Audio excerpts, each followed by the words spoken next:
एक अंग्रेज ऑफिसर था 1790 के साल में, उसका नाम था कर्नल कूट। तो कर्नल कूट क्या हुआ था, हैदर अली से लड़ने आया था। हैदर अली से कई बार लड़ाइयां हुई हैं अंग्रेजों की, हारा है कर्नल कूट आखिरी युद्ध में। तो वो साल था 1790 का। तो हैदर अली ने पता क्या किया, उसकी नाक काटी थी उसकी। और हमारे देश में उस जमाने में एक प्रथा होती थी कि नाक कटवा के आए हैं, माने बेइज्जती करके आए, बेइज्जती करवा के आए। उसने मारा नहीं, नाक काटी उसकी, और कहा कि जब तुम कटी हुई नाक से वापस इंग्लैंड जाओगे तो दोबारा आने की हिम्मत नहीं करोगे। तो कटी हुई नाक को लेकर भागा कर्नल कूट घोड़े पर। हैदर अली की सीमा से जब बाहर निकला तो एक गांव में एक विद्यार्थी उसको मिला। तो उसने देखा कि नाक से खून बह रहा है और नाक कटी हुई है।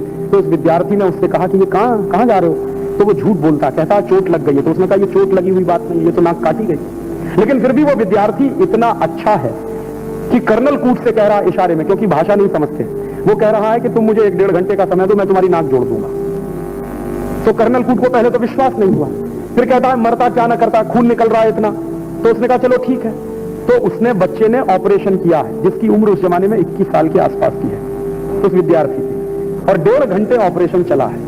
1.5 घंटे ऑपरेशन चलाने के बाद उस विद्यार्थी ने कर्नल कूट को अपने घर में 3 दिन रखा, और 3 दिन के बाद उसको फ्री कर दिया कि अब तुम जा सकते हो। कर्नल कूट लौट के लंदन गया है और उसने ये पूरी घटना ऑटोबायोग्राफी के रूप में लिखी, और वो किताब मेरे पास है। सब 1790 की है।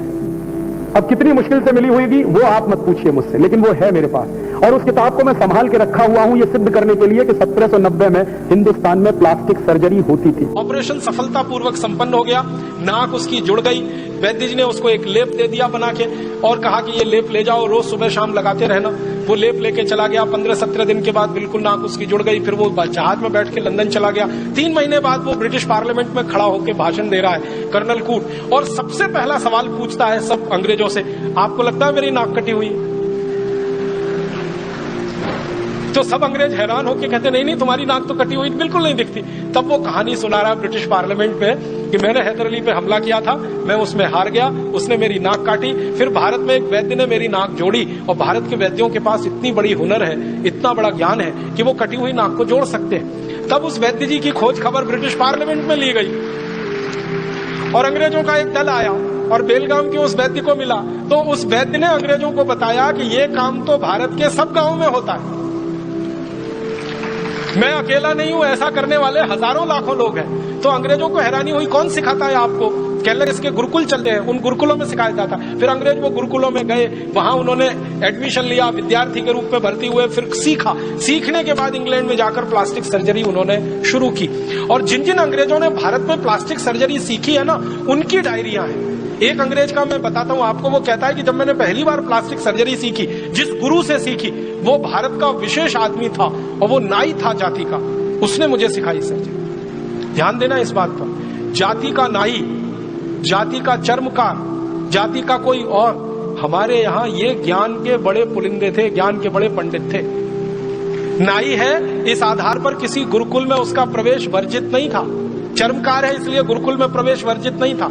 जाति के आधार पर हमारे यहाँ गुरुकुलों में प्रवेश नहीं हुआ है, और जाति के आधार पर हमारे यहाँ शिक्षा की भी व्यवस्था नहीं है। वर्ण के आधार पर हमारे यहाँ सब कुछ चलता रहा है। तो नाई भी सर्जन है, चर्मकार भी सर्जन है। और वो अंग्रेज लिखता है कि चर्मकार तो ज्यादा अच्छा सर्जन इसलिए हो सकता है कि उसको चमड़ा सिलना सबसे अच्छे तरीके से आता है। तो शरीर का चमड़ा सिलना हो या जानवर का, बात तो एक ही है। तो हमारे यहाँ ऐसे लोग सर्जरी सीखते रहे। तो एक सीखी, पूना का किस्सा है वो। पूना में जिस गुरु से सीखी वो जात का नाई था। सिखाने के बाद उसने मुझसे एक ऑपरेशन कराया, और वो ऑपरेशन का वर्णन है। एक मराठा सैनिक है, और ये 1792 की कहानी है। एक मराठा सैनिक है, उसके दोनों हाथ कट गए हैं युद्ध में, और वो उस गुरु के पास आया है कटे हुए हाथ लेकर जोड़ने के लिए। तो गुरु ने वो ऑपरेशन उस अंग्रेज से करवाया जो सीख रहा है, और वो अंग्रेज गुरु के साथ मिलकर बहुत सफलतापूर्वक ऑपरेशन पूरा किया है। और वो अंग्रेज कहता, उसका नाम है डॉक्टर थॉमस क्रूसो। वो अंग्रेज कहता है कि मैंने मेरे जीवन में इतना बड़ा ज्ञान किसी गुरु से सीखा, और इस गुरु ने मुझसे एक पैसा नहीं लिया, फीस नहीं ली। ये मैं बिल्कुल अचंभा मानता हूं, आश्चर्य मानता हूं। और थॉम क्रूसो ये सीख के गया है। फिर उसने प्लास्टिक सर्जरी का स्कूल खोला, और उस प्लास्टिक सर्जरी के स्कूल में फिर अंग्रेज सीखे हैं, और अंग्रेजों ने सीख सीख कर फिर दुनिया में फैलाया है। दुर्भाग्य इस बात का है कि सारी दुनिया में प्लास्टिक सर्जरी के उस स्कूल का तो वर्णन है, लेकिन इन वैद्यों का वर्णन अभी तक नहीं आया विश्व ग्रंथों में, जिन्होंने अंग्रेजों को प्लास्टिक सर्जरी सिखाई थी। तो हिंदुस्तान में शिक्षा का तंत्र कैसा है उसकी ये एक झलक मैं आपको दे रहा हूं।